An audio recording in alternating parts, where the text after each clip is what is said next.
বন্ধুরা আজকে বানাবো পটলের পুর। কড়াইয়ের মধ্যে জল দিয়েছি, কিছুটা লবণ দিয়ে দিলাম। পটলগুলো দেখো আমি এরকম করে কেটে নিয়ে নিয়েছি, আর কিছুটা পটলের ভিতর থেকে বিচিগুলো ছড়িয়ে দিয়েছি। এগুলো আমি এখন জলের মধ্যে একটু ভাপ দিয়ে নেব। আর এই দেখো বিচিগুলা, সেগুলোও এর মধ্যে দিয়ে দিলাম। আর একটা এই যে রেখেছি, এরকম করে আমি বের করে নিয়েছিলাম। তো বিচিগুলো একটু সিদ্ধ করে নেব। আমি একটা চামচ নিয়েছি, চামচের পিছন সাইড দিয়ে এরকম করে সুন্দর করে এরকম বের করে নিয়েছি। আর লবণ দিয়ে একটু এটা ভাপ দিয়ে নেব, বিচিগুলোও একটু নরম হয়ে যাবে, সেটা পুরের ভিতরে দিতে আমার সুবিধা হবে। তো এটা একটু ভাপ দিয়ে নিই, আবার আমি ফিরে আসছি। তো আজকে রান্না হবে তো আলু বেগুন ভাজি, আর করেছি ডাল, দেখো ভাড়ালি দিয়ে মুগ ডাল দিয়ে গোটা কয়েকটা মটর দিয়েছি, খেতে ভালো লাগবে। ডাল করেছি।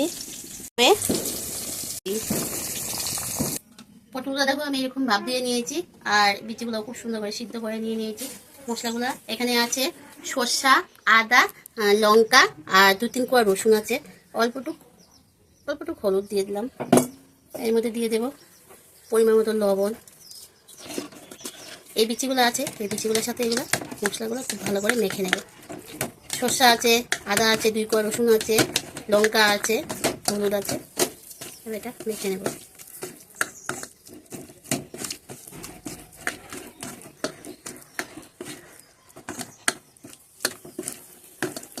তোমরা চাইলে বিচিগুলো পেস্ট করে নিতে পারো, তো আমি দানা দানা দিয়ে দেবো। এখন এর মধ্যে ঢুকিয়ে দেবো।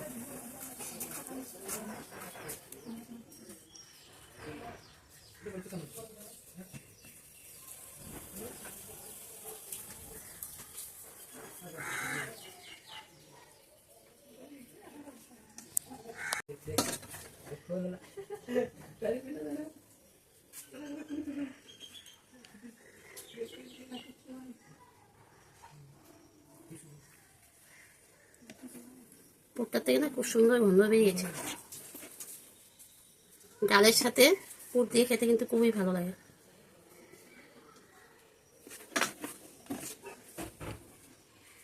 লেবু বা একটু করে আচার হলে সেই জমে যায়।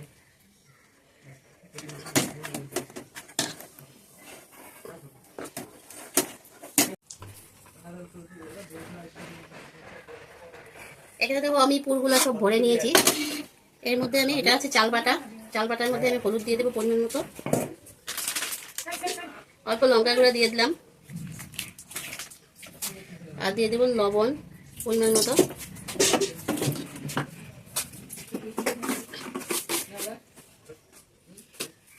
অল্পটুকু চিনি দিয়ে দেবো। তেলটা এদিকে গরম হচ্ছে আমার, ব্যাটারটা খুব ভালো করে গুলিয়ে নেব।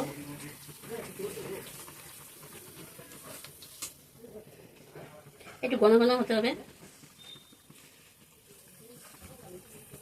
ব্যাটার যত ফেটাবে তত ভালো হবে।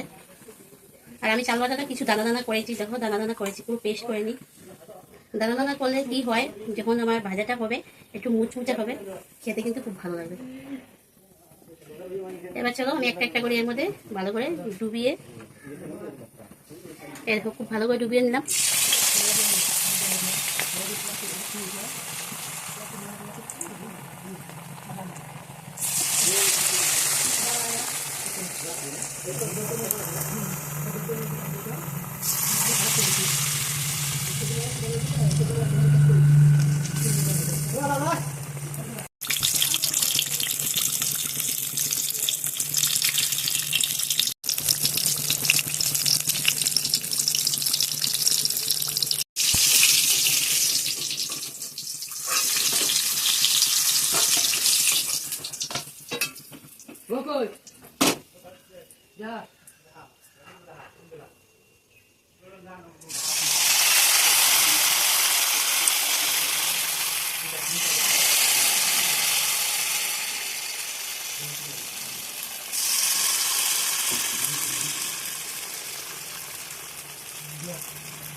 পটলের পুর একদম রেডি হয়ে গেছে। তোমাদের কাছে কেমন লেগেছে? যদি ভালো লাগে লাইক করবে, কমেন্ট করবে, শেয়ার করবে। যারা এখনো আমার এই চ্যানেলটি সাবস্ক্রাইব করে প্লিজ সাবস্ক্রাইব করে দিও, পাশে থেকে বেল আইকনটা অল করে দিও। পরবর্তী যে নতুন ভিডিওগুলো করবো সেটা নোটিফিকেশন তোমাদের কাছে সঙ্গে সঙ্গে পৌঁছে যাবে।